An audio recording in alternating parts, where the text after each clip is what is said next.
Thank you, Alan. Thank you, Alan.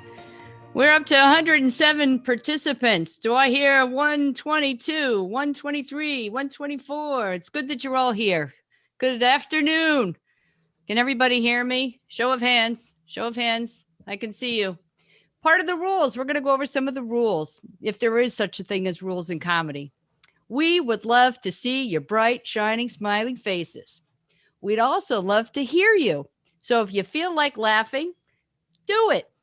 In order to do that, however, you want to unmute yourself. All right. So unmute yourself. We don't want to hear you beating your kids.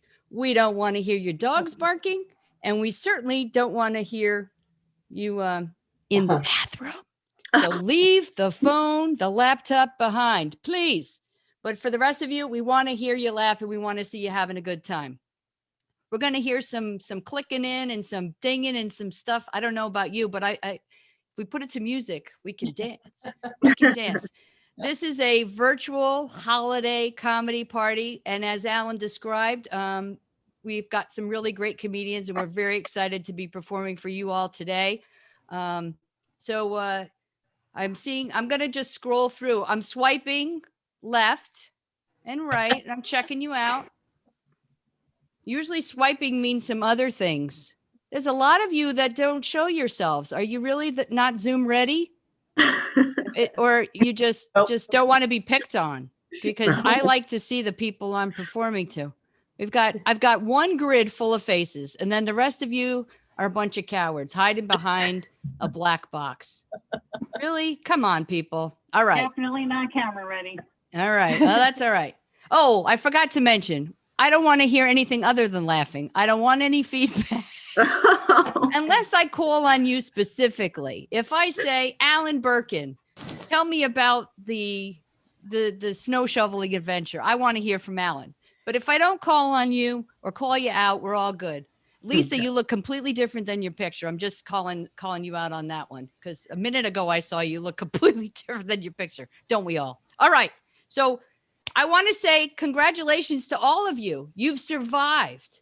You survived COVID and open enrollment season. Give yourselves a round of, right? Open enrollment, overdone. Woohoo! That's fantastic. I know it's been a rough year for a lot of people. You've also, I'm thinking about January, right? January is a new year. We're all very optimistic and excited about the new year.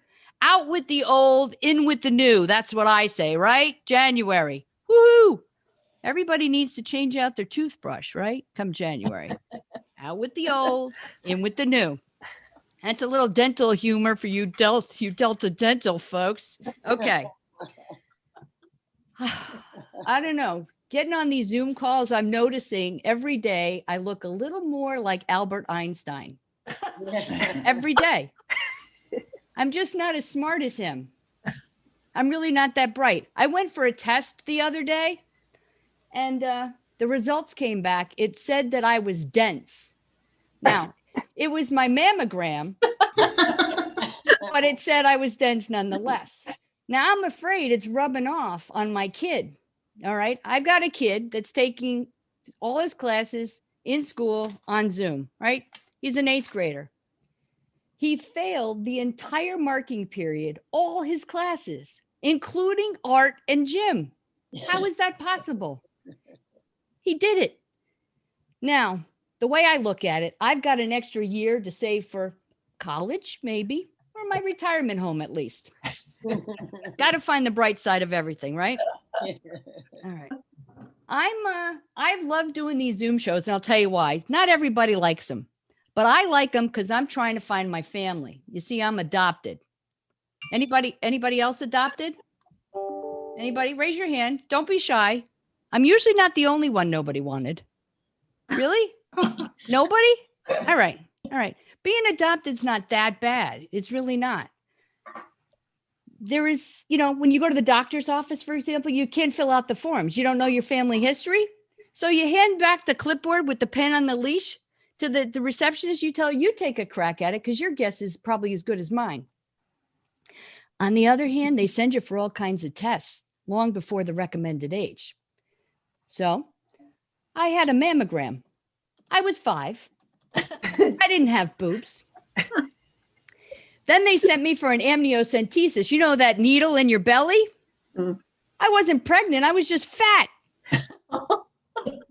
And then they sent me for a colonoscopy. And while I hate to admit it, I kind of liked it. I was a virgin after all. Yeah. If it hadn't have been for that colonoscopy, though, I wouldn't have learned that I had irritable bowel syndrome. Irritable bowel syndrome. You know, they call it IBS for short. And I don't know why they just don't call it what it is. Inconvenient blasts of shit. You laugh. Try to live with it, Barbara. Now, if it had, you know what? It's all good, though. But it does happen at the most inconvenient times, like sitting in traffic inside the Lincoln Tunnel. Oh, God. Your wedding day wearing a pair of Spanx, or, well, moments like now. The good thing is I'm only 6 feet away from the nearest bathroom. So is everybody having a good time? Everybody's logged in? Yeah. You know what? You know what I hate about this? 228 people say they're going to come. And then 114 people show up. You guys have no idea what you have here. You have a premier opportunity because we have a great lineup for you. That's all I'm going to talk about. Oh, now here's one that's late to the show. Now he's going to want us to start over, whoever it is. You think we're going to let him start over? No, we're going to keep the party rolling because everybody wants to get outside and start shoveling snow. Am I right? Am I right? Because I don't care what anybody says. You guys are done for the year. Open enrollment's over. You're not doing any more work the rest of the year. I don't know who's kidding who. We're in the middle of holiday season. No one's doing anything, but I'm glad you've decided to join us here. And we're going to keep the party rolling with our first comedian because I'm really, well, whatever. I'm not going there. Our first comedian, he's from Connecticut. Okay. Which, you know, he could be your neighbor and you don't even know it. All right. He's from Connecticut. He's performed at the Boston Comedy Festival. He was also a finalist in Coors Light National Comedy Festival comedy contest. Let's give it up, please, for Angel Rentas. Angel Rentas.